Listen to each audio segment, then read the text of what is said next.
Fishing హార్బర్లో ₹1 నువ్వు అధికారంలో ఉన్నప్పుడు ఖర్చు పెట్టావా? జువ్వలదిన్నె ఫిషింగ్ హార్బర్ రావడం జగన్మోహన్ రెడ్డి గారి పుణ్యం కాదా? జగన్మోహన్ రెడ్డి గారి పుణ్యమాని ఈరోజు మత్స్యకారులకు జువ్వలదిన్నె ఫిషింగ్ హార్బర్ వచ్చింది తప్ప నీ హయాంలో ఒక్క పనైనా సరే వాళ్ళకి జరిగిందా? దానికి సంబంధించి లేనిపోయి నేను 80% పూర్తి చేశా, 288 కోట్లు తెచ్చా, ₹1 తట్టడి మట్టి వేశావా? ₹1 ఖర్చు పెట్టావా? ఏమీ పెట్టకుండా ఈ రోజు నువ్వు అంత దారుణమైనటువంటి అబద్ధాలు చెప్తున్నావు అంటే ఒక ముఖ్యమంత్రి స్థాయి వ్యక్తికి ఇది తగునా? ఇంతకన్నా పచ్చి అబద్ధాలు చెప్పేటువంటి వాడు ఆంధ్ర రాష్ట్రంలో ఎవడన్నా ఉన్నాడా? బహుశా దేశంలో ఎవడన్నా ఉన్నాడా? ప్రపంచంలో ఎవడన్నా ఉన్నాడా? ఇంతకన్నా దారుణమైనటువంటి అబద్ధాలు చెప్పేటువంటి వాడు నువ్వే. అబద్ధాలు పేటెంట్ నువ్వు అబద్ధాలకి. కాబట్టి దాన్ని నేనే అబద్ధాలు చెప్పాలా, నేను అబద్ధాలే చెప్తాను నిజం చెప్పనట్టుగా ఉంది తప్ప ₹1 ఖర్చు పెట్టకుండా తట్టడం మట్టి అయినటువంటి నువ్వు 288 కోట్ల ఖర్చు పెట్టాం, 80% పూర్తి అని చెప్పి ఏమాత్రం సిగ్గు లేకుండా బిడియం లేకుండా మాట్లాడావంటే నిజంగా ఆలోచించారు జగన్మోహన్ రెడ్డి గారికి చేసినటువంటి పని. జగన్మోహన్ రెడ్డి గారు జువ్వలదిన్నె ఫిషింగ్ హార్బర్ని సాగర్ డిఫెన్స్కి అమ్ముకున్నాం ప్రైవేట్ సంస్థకి. దాన్ని ప్రైవేటైజ్ చేయడానికి శ్రీకారం చుట్టాం.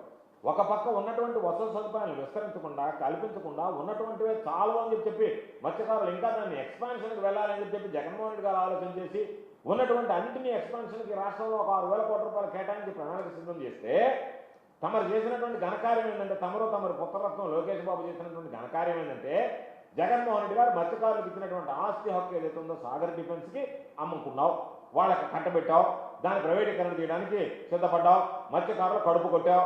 ఈరోజు మత్స్యకారులు అందరూ కోటి ఆశలతో వచ్చారు.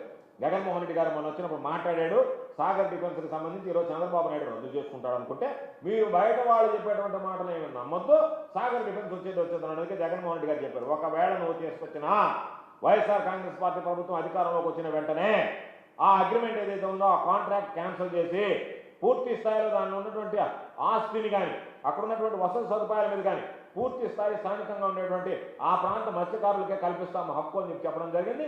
దాని ప్రకారం ఈరోజు ఏదైనా నువ్వు చెప్తావని వచ్చినటువంటి వాళ్ళ ఆశల మీద, మత్స్యకారుల ఆశల మీద సాగర్ డిఫెన్స్కి ప్రైవేటైజ్ చేయడం లేదనేటువంటి మాట నువ్వు మాట్లాడుతాను అనుకుంటే దానిని మరలా సాగర్ డిఫెన్స్కి ప్రైవేటీకరణకే నేను అడుగు వేస్తున్నానని చెప్తూ దాని మీద ఎవరో చెప్పినటువంటి మాట నమ్మొద్దు అని చెప్పి ఒక సన్నాయి నొక్కులు పోవడం జరిగింది. కాబట్టి ఈరోజు ఎప్పుడైతే అక్కడికి వచ్చినటువంటి తెలుగుదేశం పార్టీ సానుభూతి పరులు, తెలుగుదేశం పార్టీకి సంబంధించినటువంటి మత్స్యకారులు కూడా చీకొట్టుకుంటూ ఉసూరంటూ ఏదో చెప్తారనుకుంటే ఇది చెప్పలేదు, సాగర్ డిఫెన్స్కి సంబంధించి నేను ప్రైవేటీకరణ చేయడం లేదనేటువంటి హామీ కోసం వస్తే ఆ హామీ కూడా ఇవ్వకుండా దాని మీద నువ్వు మాట్లాడినటువంటి పరిస్థితి. కాబట్టి మేము ఒకటే అడుగుతున్నాం, చంద్రబాబు నాయుడు ఏ రోజైనా మత్స్యకారుల గురించి కానీ తీర ప్రాంత ప్రజల గురించి కానీ ఆలోచన చేశాడా?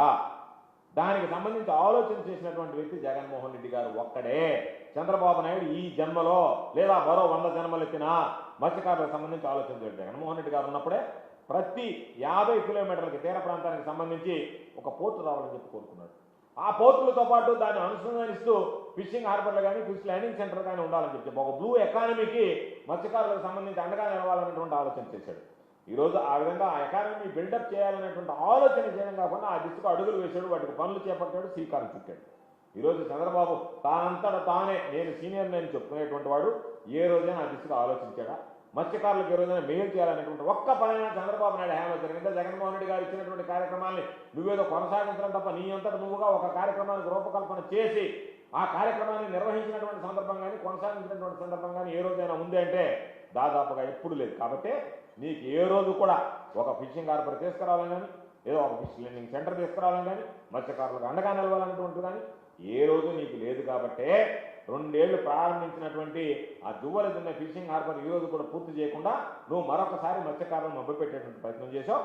కాబట్టి ఖచ్చితంగా నీకున్నటువంటి దుర్మార్గమైనటువంటి ఆలోచన అంచెలంచెలుగా దీన్ని ఏ విధంగా ప్రైవేటైజ్ చేద్దామనేటువంటి ఆలోచన తప్ప మత్స్యకారులకు వెంటనే తీసుకొచ్చి దాన్ని వాళ్ళకి అందుబాటులోకి తీసుకురావాలి, వాళ్ళకి దానికి సంబంధించినటువంటి అన్ని సదుపాయాలు కల్పించి వాళ్ళకి దాన్ని వెంటనే హ్యాండ్ ఓవర్ చేయాలనేటువంటి ఆలోచన లేకుండా నువ్వు దుర్మార్గంగా ప్రవర్తించడం జరిగింది.